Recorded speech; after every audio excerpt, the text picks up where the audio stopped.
in die ateljee saam met my vanoggend is Maudene van Rooyen en sy is 'n spesialis in krag en volhoubare oplossings by Standard Bank. Maudene, welkom, maar ook welcome to GROOTplaas. Thanks so much, Mia, to you and the GROOTplaas team for having myself on the show today on behalf of Standard Bank. Oh, we love having you here. So let's start off. What is the potential for hydropower in South Africa? Is it a strange concept?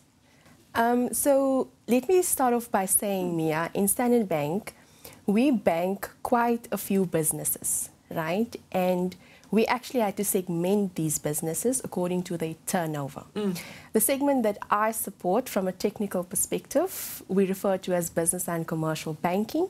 And within this segment, businesses turn over anything from R1 million all the way to R1 billion. And it is in this segment where most of our agricultural businesses are banked. And you'll actually find in this segment, we bank the most fascinating businesses.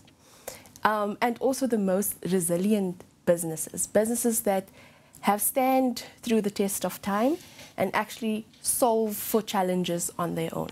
One of the challenges that we picked up last year through a survey that we've done with business owners in the segment, where we asked them, what is the most burning point in your business currently? The response was energy. Absolutely, I can believe that. Yeah, so reliable source of energy, as well as at affordable and predictable costs. And most of our businesses solve for these energy challenges through solar PV and battery storage. But of recent, we found a big interest in hydroelectric plants. So much so that last year we funded the first commercial scale hydro plant in the Eastern Cape. The farm has 45 hectares under irrigation. That's amazing. And we've managed to fund a 362 kilowatt peak hydroelectric plant that will produce about 2.1 gigawatt hours in its first year of operation. So depending where you are located in South Africa, I know there's the perception that South Africa is a water scarce country, but depending where you are in which province, there is great opportunity for hydro projects, especially if you're close to the Great Fish River, the Gariep, the Sabi River, the Orange River. There is potential for hydro plants in South Africa. And to simplify it for somebody, if this might be a strange concept, hydropower is power fueled by water or generated by water. You need water. You need water. You need a water source, either a river or a dam. Depending on the altitude, that will obviously depend what your output of your river plant, your hydro plant, excuse me, will be.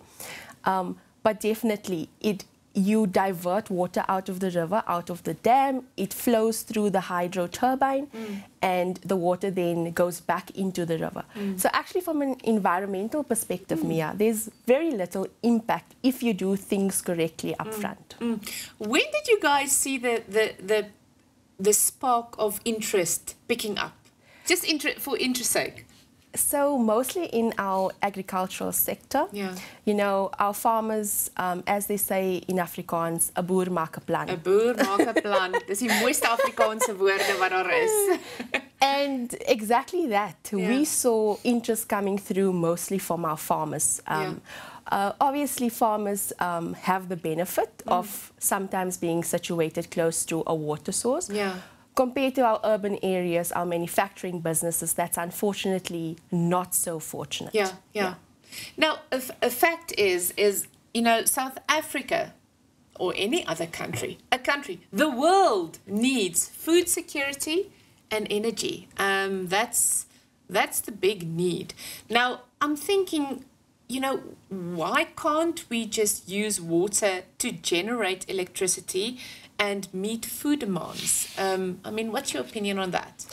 So I'll speak on the project that we've done last year, on Loma Farming's hydro project. So if we take Loma Farming's challenge, they experience losses of about 3.1 million per annum. They would go without electricity for 3 consecutive weeks. Now, if you think about that, it has an impact not only on productivity, but also on financial performance. And then that has a ripple effect on food security, being a farmer that grows lucerne, maize, walnuts, pecan nuts, and also exports some of their products. So definitely, I think that a lack of power or downtime from that perspective will pose eventually a big threat on food security. And a fact is, you know, energy and water costs, it also influences food prices, right? Correct. And it's this ongoing effect. And that's why I also think, you know, when people start thinking innovatively, and they are making plans, and they are using what's in their immediate surrounding. Do you feel this is a situation like, okay, now we've got to survive, what can I use around me? Correct. And that's why, to aid these businesses in the segment that I referred to earlier, including our farmers, Standard Bank had to come up with a strategic plan that included a climate policy, that included funding solutions that enable our businesses to survive in that survival mode, and to make sure whatever they doing to solve their challenges, the bank is there in the background and we are holding their hands throughout the journey. For example, the Loma Farming Hydro project, we were able to fund over 10 years on an asset finance-based solution. Sure. So yes, businesses do make use of what's in the environment to solve their challenges, but I think there's a bigger role for banks to play when it comes to supporting them on that journey. I also read that, you know, that support you're talking about now, it's something like 24 million rand. Yes. And I can't help think that the next obvious step is it's creating jobs in the agricultural sector.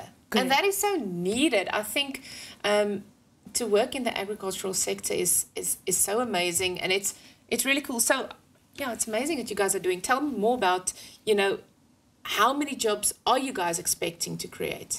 So I can speak for the agricultural sector. I think you'll find this statistic interesting.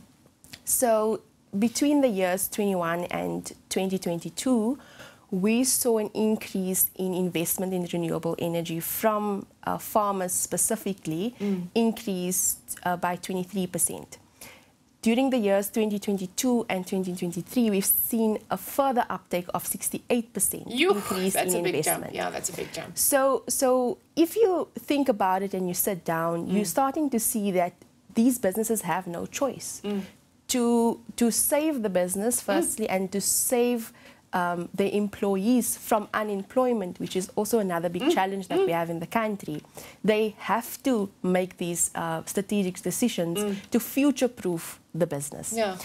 If I can speak on Loma Farming, Loma Farming has 26 households on the farm that work on the farm. And the hydro plant did not only provide energy to the business, but it also electrified these 26 households, even during a load shedding scenario. Yeah. So if you think about it, productivity increased and these workers are more happier. Because, you know, that's a thing when it comes to farming. I'm very aware of the fact that I don't think people always realize the extra people who is part of the farming. It's not just the farmer and his family. Yes. It's not just, you know, the immediate surroundings. When it comes to farming, especially people, you know, farm in big scale, there's a lot of people dependent and a lot of families dependent. And I think that's where my respect comes in, because I know this is, it's probably not that cheap and so, but the will there is to make plans, to keep on surviving in the midst of challenges, in the midst of load shedding, in the midst of, that's quite amazing, hey? It is, and sometimes we don't give ourselves credit enough. We don't. For the things that do go right. And yes, we have local pressures, there's load shedding, there's cost increases, but I think a more burning point for me as well is the fact that we starting to see the theme of sustainability come through in the contracts that the businesses that we bank secure. And once again, if I can speak on Loma farming, yes, they've solved for load shedding, they've solved for the cost pressures, but they're now starting to see uptake on their products from an international front, to the point where they can provide a carbon neutral product. And they can confirm that the products they produce were generated solely from green energy. That's amazing. I just love all this information. Thank you for coming in and sharing it with us. Yeah, like we said, 'n boer maak 'n plan, né? 'n boer maak 'n plan. Thank you, Mia.